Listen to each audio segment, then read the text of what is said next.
here from Rain Country. God is good all the time. And I'm here for another Monday This and That video where I talk about all kinds of different topics. Lately it's been mostly about garden related stuff. Why? Because we're in the harvest time of the year and the putting stuff up. So let's get to the topics of today, starting off with the tomatoes and how I personally like to preserve them. So you can see right here, I've got a jar of my tomato flakes. This is my first jar for the season. I've got several more at least to go. And you can see some of my tomatoes right here. I got a lot more coming in. They've only really just started getting ripe this last week.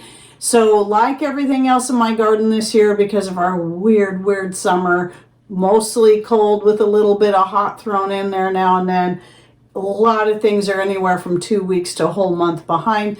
But thankfully, I still got stuff coming in, and it's been a true blessing to get this stuff put up. So first, when I first started growing tomatoes, or even just putting up tomatoes before I was growing such an amount, even while I was growing tomatoes, I was still going to the produce stand and buying tomatoes so I could have plenty put up, because it's one of the main things we use quite a bit all year long because it goes into so many things. It gets used for all my Italian sauces, my chili, my barbecue sauce, and more.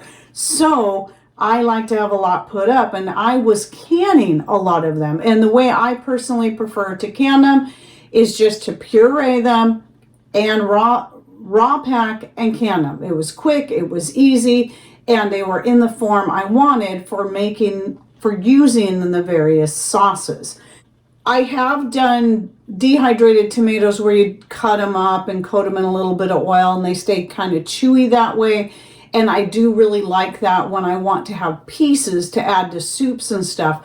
But my preferred way to put them up now is to dehydrate and then flake them, not powder. I'll explain that in a minute. But I have a video where I show how to do this and I go more into detail, which I'll link to in the description box down below. But one of the things I really love about this is that, first of all, a lot of times when you're making sauce, you have, especially if you're not using all paste type tomatoes, then you're going to have a lot of water in your sauce that needs to be cooked down. However, when you dehydrate them like this, you're taking all of the water out, so you don't have to cook them down. You just have to add enough water to get the consistency you want, whether it be making a soup where it's going to be far more thin, or making a paste or a sauce. So this is one of the reasons why I like to flake them. The other being that they take up at least half the amount of space as canning. Now I figured it out one year and I can't remember. I might say it in that video I'll be linking down below, but I was thinking it could be as many as 4 quarts of liquid pureed tomatoes is what goes into 1 quart of dehydrated tomato flakes. That might be too much. I might be figuring, because I'm always trying to figure all these different other things out that I dehydrate and the amount of space I'm saving. But even if it's only that I can do 2 quarts, which I know for certain 2 quarts would fit into this, then I'm still only taking up half the amount of space in my pantry by dehydrating them. And they are just so easy to use. It's just a matter of adding water and letting that rehydrate, which it does quite quickly. If you heat it some, it's going to rehydrate much quicker. And then you just stir it and all the flakes will break up. It won't stay in flake form. So why do I store them in flakes rather than powdering them, which would take up even less space if I did that, but not a whole lot less. But that is because once you powder them and you put them in a jar, unless you're storing them in little small jars, like that's the amount you're going to use each time, then you're going to need to vacuum seal after every time you use it.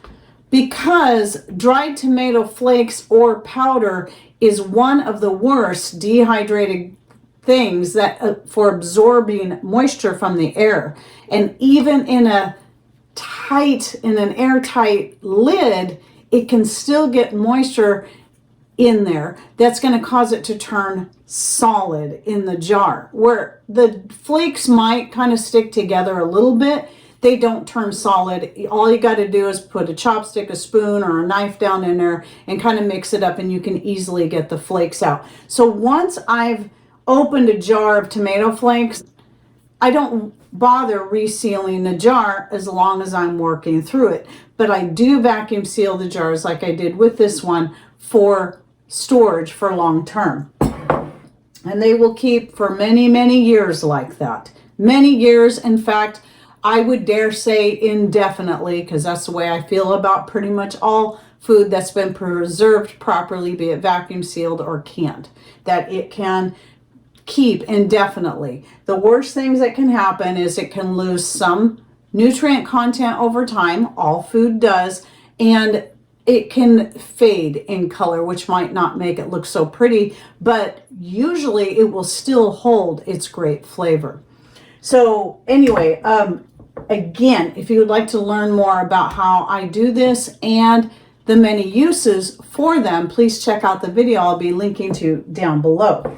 Now, the other thing I want to talk about was preserving peppers. I've only picked a few so far. Here's a picture of the ones I picked and the ones that are now in here. Now, these are hot peppers. The Chinese 5-color peppers are hot. They're not the hottest pepper out there, but they're hotter than cayenne. I'd say a little bit hotter than cayenne pepper. So if you like cayenne, you like to season a lot of your foods with either red pepper flakes or cayenne, this is a great option. And they're so pretty to grow because they go through the 5-color stages. Now, how this works is, like, when I first bought the seeds for the Chinese 5-color, I thought each pepper that would come in would have its own color. That's not how it is.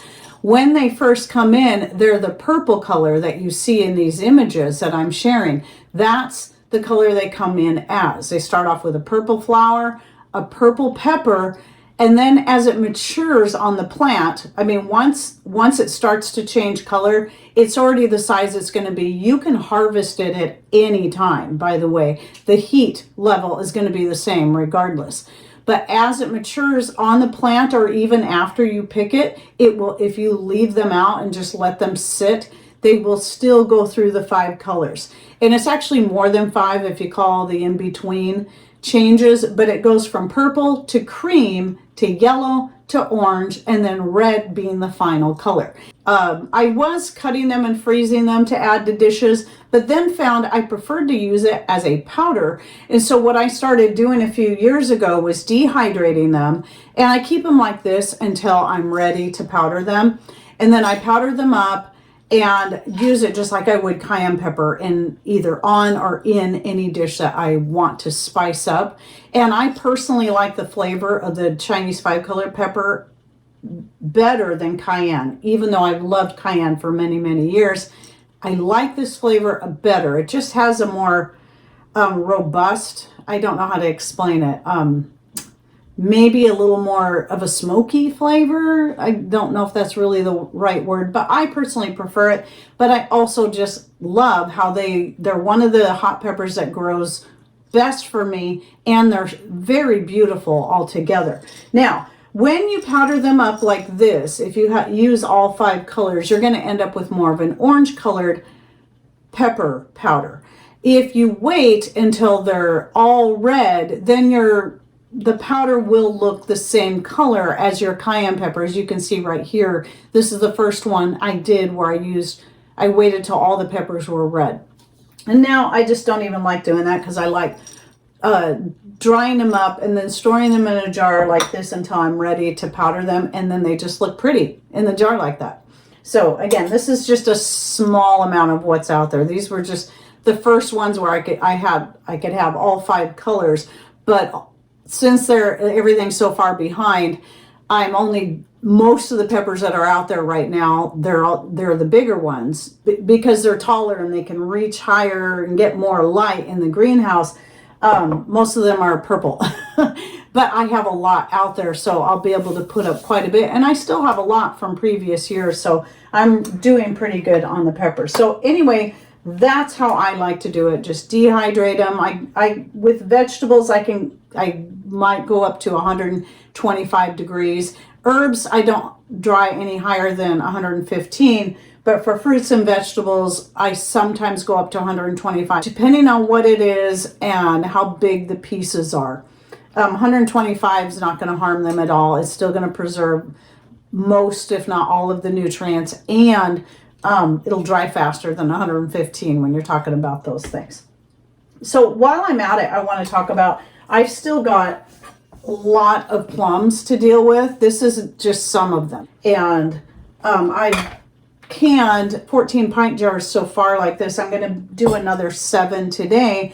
And then the rest I'm going to share with family and then use for other things, either just eating fresh to just enjoy it fresh, or for making the frozen fruit smoothies. In fact, today I'm going to make a blueberry plum. And I think that just sounds like it will be good. So we'll give it a try and see. But anyway, that image I shared last week that you'll see right here, that only, some people are going, oh, that's a great harvest. And well, yeah, if that's all I got, that would be a great harvest off of just this one tree, which isn't huge yet. But it is, that picture only represents, I would say, not even half of the amount of plums we're getting off this tree.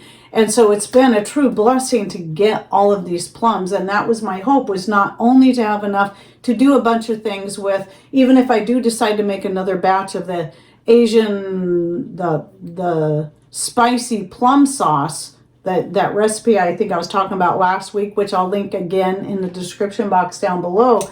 I'll still have, after putting these up like this, I'll still have plenty for doing more things with, as well as sharing with my family. With that said, though, I want to talk, I want to share very quickly. I'm going to do another video on this. In fact, I'm going to shoot it right after this, but it will publish about 4 or 5 weeks out. And that is, I keep forgetting to tell you guys how to use the Superb lids. I keep talking about the Superb lids, which is all I'm using this canning season are the Superb, especially now that I'm an affiliate, and I'm finding I like them better than any lid, even the Tatler. I love these lids so much. There's something a little different about using the Superb than any other metal lid. In fact, you use the Superb lids the same way you do the Tatler lids. So part of that is because these are so much thicker than your ball, your 4 jars, and your cur. And so when you go to can your items and you put your band on, you want to put the band on just like that, no tighter than that. Once the jar starts moving freely, that's plenty tight. If you put it on any tighter than that, you're going to cause the lid to buckle and you'll very likely not get a good seal. So you'll end up with a damaged lid that can't be reused, because yes, you can reuse these for both canning and vacuum sealing. I'm not sure, I wouldn't know at this point for canning how many more uses you could get out of them, but I know for certain at least one more use for canning, and then after that you can use them over and over and over and over again for vacuum sealing.